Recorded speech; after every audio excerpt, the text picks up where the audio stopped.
Hello, Smita. Welcome to Cook Local, Eat Local. Hi, David. Thank you for having me. Yeah, it's great to have you on the podcast. I know you're a local business in our area. My wife Jody actually had a chance to connect you, so she gets credit for finding finding your business and bringing it to our family's attention. And now she highlighted it through her real estate work, and now I get to highlight it through my Cook Local podcast. So I'm looking forward to getting a chance to hear more about the story behind those tasty greens I've had and enjoyed. Yeah, absolutely. I'm so excited for us to talk some more. Yeah, well, let's start by, talking about how you decide, what is the story? How did you come to create this company, Giant Gorilla Greens? It's a creative name. We'll have to talk more about that, but just how did you get into this business? Have you always been in the food business, or is this something new? Let's hear your backstory.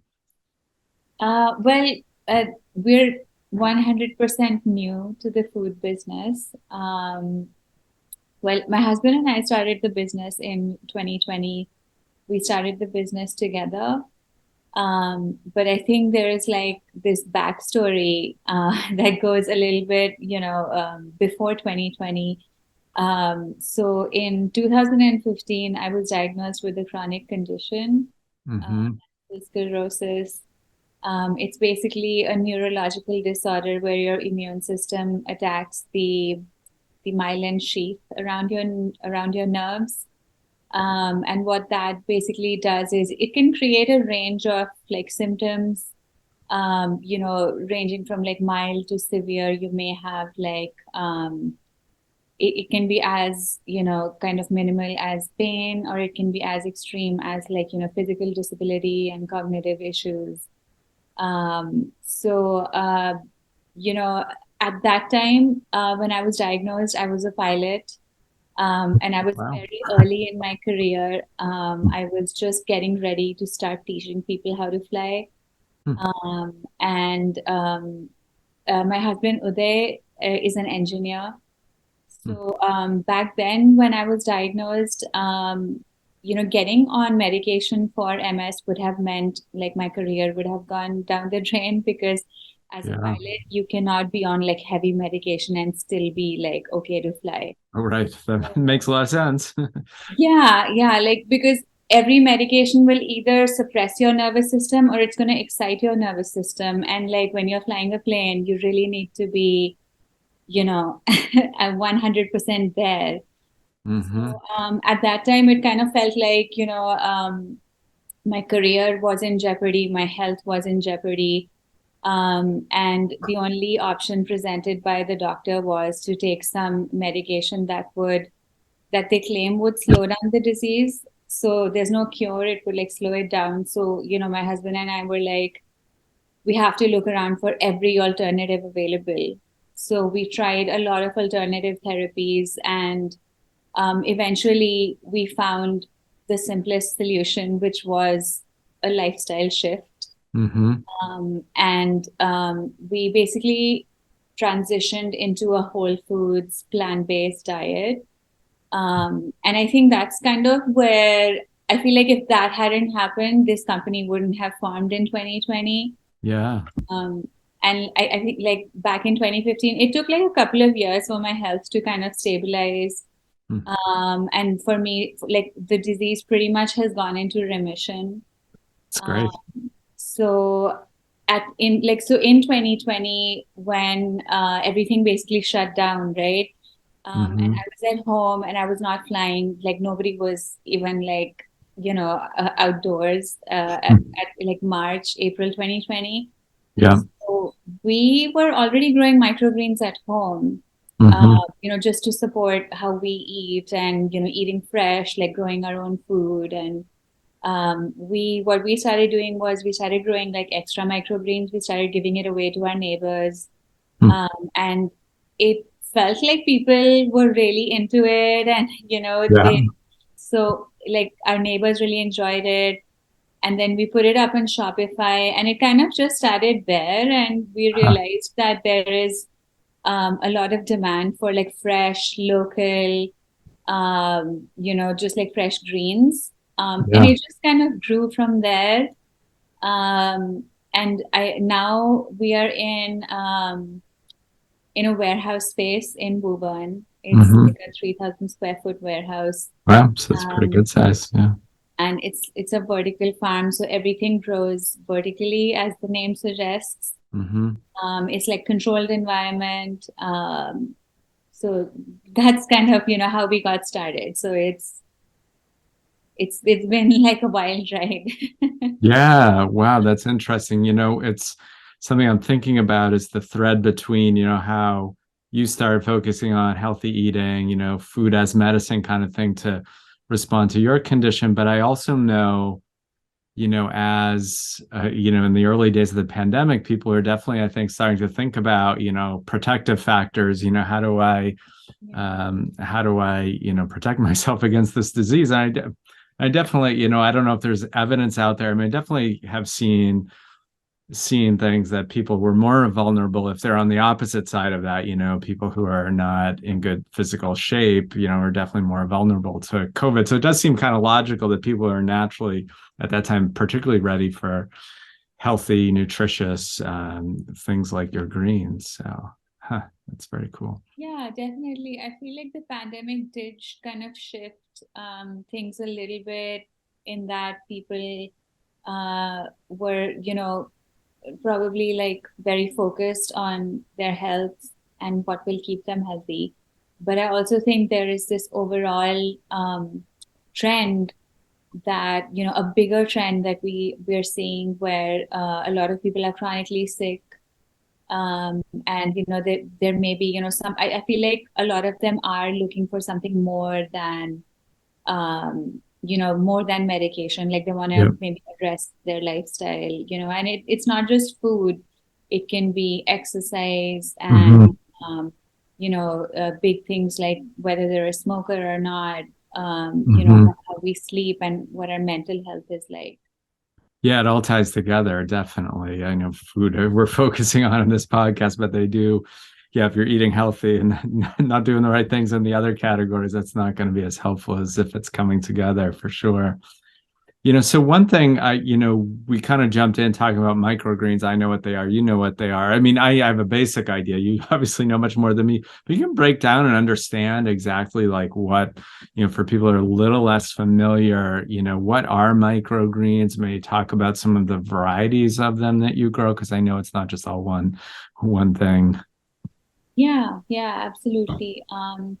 I think the simplest way to explain microgreens is that they're older than sprouts. Hmm. If a sprout is, say, 2 to 3 days old, a microgreen is between 7 to 14 days old. Yeah.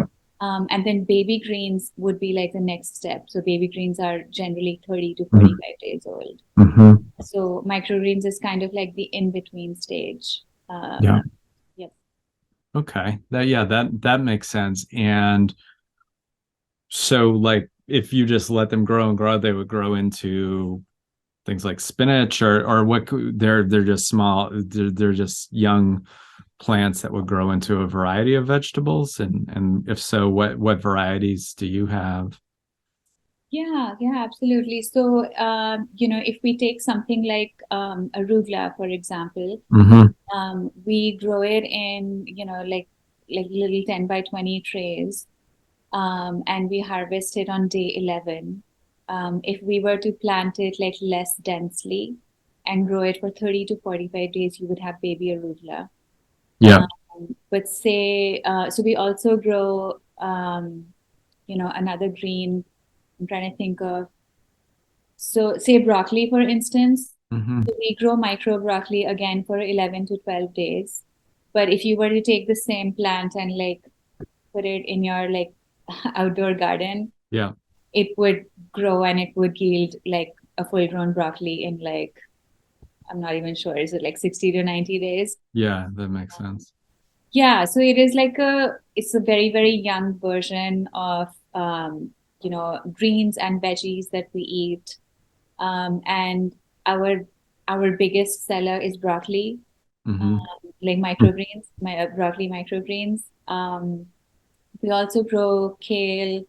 We grow a lot of different varieties of basil, and most of those go to restaurants. Mm-hmm. And then we grow pea shoots, we grow microradish. And there's a lot of demand for things like wheatgrass and watercress. So we're working on kind of bringing those out as well, like sometime this year.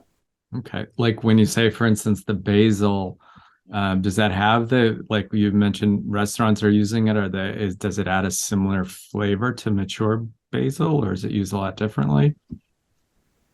I think for basil, when it's in its micro version, it's well visually appealing, and I feel like that's one of the biggest reasons the restaurants love to use it as mostly as a garnish.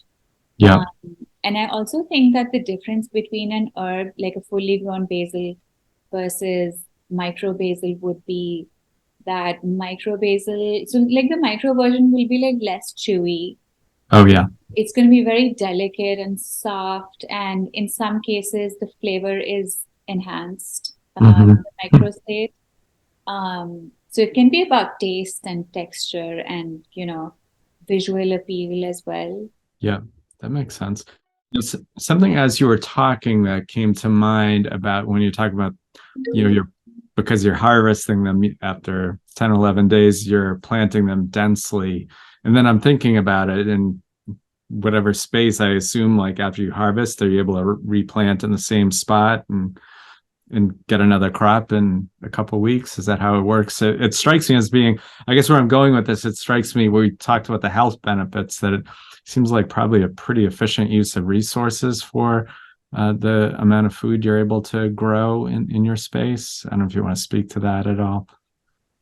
Um, in many ways, it's kind of a sustainable way of growing food. I do think that, with the climate changing the way it is, and, we have like unpredictable weather phenomena, I feel like Yeah. indoor growing can be a good addition. I wouldn't say it can replace conventional farming. I don't think Right. we're there yet. We may be there, I don't know, 10, 20, 30 years. Hmm. But Yeah. I think it can be a really great, add-on, like, an additional product. And I know a lot of people are doing baby greens as well Hmm. indoors. Um, the other question that you had around, harvesting and getting like a second batch, we're able to do that only with some crops, like very few, in fact. Okay.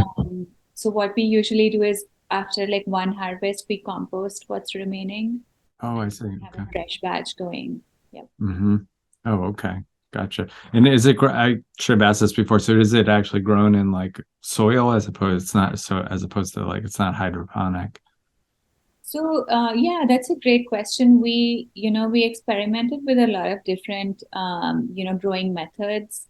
Hmm. And we found that, we get the best output from soil. Yeah. And I think that, the nutrition that, the greens get from the soil cannot be gotten from like purely hydroponic or, using some other medium. Hmm. There's some research that suggests that, greens that are grown in soil, especially like soil mixed with compost, will yield Hmm. like a very nutritionally dense product. And that's kind of our goal, to have like a very, like a potent kind of green that has all the nutrients that people are looking for.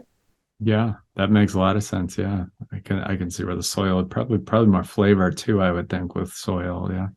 I do think, that is like, there is definitely more flavor because I remember that when we were growing the broccoli microgreens, especially hydroponically, the taste was very different. Yeah, that Yeah, makes I feel sense. like some of our customers could tell as well because when we made the shift, Hmm. we got some feedback. Yeah. Oh, okay. That makes sense.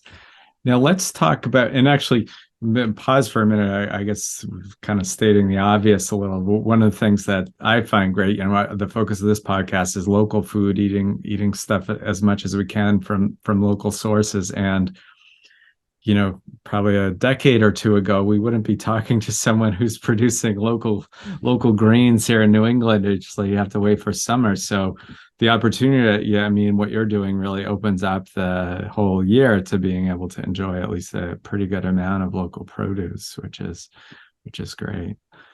But I wanted to make that comment, but then I wanted to segue to talk more about how, like, tell us about some of the ways you like to use microgreens. I'm sure it varies based on what type we're talking about. Maybe give some examples of ways to use them. Yeah, I think microgreens are like very versatile. They can be used in so many ways. And I think that because they're less chewy, like they're soft, uh, Mm-hmm. they can be added to a lot of things without like, massively altering the taste. Yeah. So, for example, like I eat microgreens every day. Yeah. So I have a smoothie in the morning and I put microgreens in that. Um, so we have like you could use like the milder ones for things like smoothies. And then there are some that are very flavorful, like the micro arugula has a very, very intense flavor. Yeah. We love putting that on pizza, Huh. uh, or in like wraps and stuff. If we're making quesadilla, we put like micro arugula in there. Yeah. So if you're an arugula lover, you Yeah. have to try micro arugula. It's like Huh. bursting with flavor. Well, that And does sound I good. think, yeah, it's really good. And if like so micro cilantro as well, it has a very, very intense flavor. So Mm. you could add that to anything. You could add it to like a soup, or you could add it to a salad, right? Like just a Mm-hmm. regular salad, and you throw in some micro cilantro, and it'll really enhance, Mm-hmm. uh, the taste. So yeah, you could, do microgreens as a side. You could really use it in any way, anywhere where you're using like lettuce or other greens. Mm-hmm. And the difference would be, you're getting a lot more nutrition for, even just a handful of microgreens. Okay. Yeah, that makes sense. And then, so it does sound like, I was curious because I think I've mostly either put it in salads or like a wrap, but you are putting it into some cooked dishes, warm, and you still taste, you still get the flavor. Especially, it sounds like certain ones maybe are better for that kind of, like you mentioned, the arugula microgreens on pizza. Yep. What about? I'm trying to picture a soup. Like, give me an example of how you use the microgreens in a soup. So with soup, I wouldn't like cook it. Like what we do sometimes is once the soup is finished cooking and we're ready to serve it, we Mm-hmm. add the microgreens in. And I usually like to add like the slightly stronger tasting ones like arugula, or sometimes pea shoots. Pea shoots don't have a strong flavor, but they hold up pretty well if you add Oh, okay. them to like a hot soup. Um, but like some of the delicate ones, they might disappear in your food. Yeah, that makes sense. Yeah, that's kind of what I was wondering about. Okay. And I don't know if there are, I haven't come across, I haven't really looked for anywhere. They're like, do you reference like a cookbook focus on microgreens, or do you have recipes on your website or some other resource online that has good ideas for how to use different types? We do have some recipes on our website, and Yeah. from time to time we post recipes on our social media, Hmm. and like in our email marketing. But there are some really good books. On Amazon, there's a really good book called The Microgreen Cookbook. That's Okay. one of the best books that I've seen. I can like look up the author and kind of send that to you so that you can put it in the show notes. Yeah, that would be great to add links to that, as well as, yeah, if you have recipes on your site, we can link to that too. But that book, for somebody who wants to take a deeper dive into it, would be great. Now, before, I think we'd like to close with, you getting to tell a little bit more about where people can find you and find your microgreens if they're local. But before we do that, we have some listeners that are in our area, others who are not. For those that are listening from far away, are there suggestions you would have good places to get microgreens if they're not from you? Of course, that's the best. But if they're too far to get them from Giant Gorilla Greens, any suggestions for finding and picking microgreens? Yeah, I do think Whole Foods is one store where I have like any Whole Foods I go to, I find microgreens. Hmm. Um, but I would say that microgreens are fairly easy to grow as well. Okay. Yeah. People that have even a little bit of time, you can look up how to grow microgreens on YouTube, and Hmm. there's so many good resources out there. So if you have time, I would highly encourage people to grow their own. Yeah. Yeah. Yeah. That sounds like a great tip. And do they need a lot of sunlight or depend on You put them could in the put them window? by the window. You don't even need like artificial light. Yeah. Indirect light is, usually like it does the job. Yeah. Okay, great. So tell us more about your business in terms of how people interface with you. You mentioned restaurants, but if an individual person that's not doesn't own a restaurant is interested in getting some and they are in the greater Boston area, what would they want to do to get a hold of some of your greens? So we do have a website where you can shop and like place an order. Uh, Hmm. and we deliver to, well, we go down south, a little south of Boston, and we go west up until the like town of Newton. Yeah. Um, and we generally don't go too far north of Woburn. So Yeah. it's kind of like that triangle Okay. between like the city of Boston, Woburn, and Newton, and all the like towns Yeah. there. We do have a delivery partner called Market Today. Okay. They deliver to the South Shore, and I think they go farther west than we Yeah. do. Oh, I see. So you deliver some directly your own Yeah. folks and then okay, great. And are you and then to restaurants as well? Do you do sell through any stores or it's all kind of like direct to consumer and restaurants? We do sell in some stores. So we're in Pemberton Farms in Cambridge, Oh yeah. and we're in Formaggio Kitchen in Cambridge. Yeah. But there's like a list on our website Oh of great. So what give us your website. That sounds yeah. like a place for people to start, I guess, right? Yep, yep, I can do that. We'll link to it, but just for somebody that's if they're just listening now, what's the URL? It's giantgorillagreens.com. Great.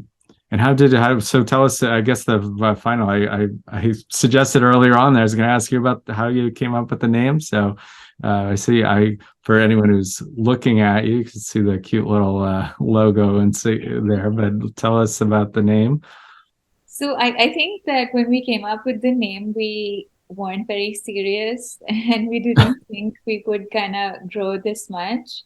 Hmm. But some of the reasoning was that, gorillas are like very strong, Hmm. and they primarily eat greens. Right. So it was kind of like almost like, like ironic, like small greens, but like giant, like strength or giant nutrition kind of a Yeah. thing. Yep. Oh, that's a good idea. Yeah. Yeah, it came together. Yeah, it's memorable too. Yeah, I like it. Great. Well, it's been great having you chatting with you on the podcast, and I know I enjoy your healthy greens, and I hopefully maybe you'll have some listeners that haven't taken the full dive into green microgreens, and we'll think about doing that with the. I mean, it's quite a story you have in terms of how it helped you and your the nutrition and lifestyle as part of your lifestyle change to help address your condition, and so that's exciting. I'm sure I know it's probably one of those things you can't promise the exact same results, but definitely there's nothing but benefit from, making healthy choices like eating local greens like you offer. So thank you for sharing with us. Yeah, yeah, absolutely. And I do think, it's like a bigger approach, just taking care of ourselves and kind of examining what works and what doesn't work for our body. Everybody's different. So, Yeah, I mean, I wouldn't say like microgreens is a cure in any way, but it definitely, enhances, your like recovery or your quality of life. Yeah. Yeah. Yeah. Yeah. Like part of that healthy lifestyle choice and stuff. Yeah, definitely. Well, it's great learning more about it. And I hope that your business continues to thrive and you continue to do well with your journey toward maintaining that health. It's been great talking with you. You too. Thank you so much, David. I really enjoyed talking to you. Thanks.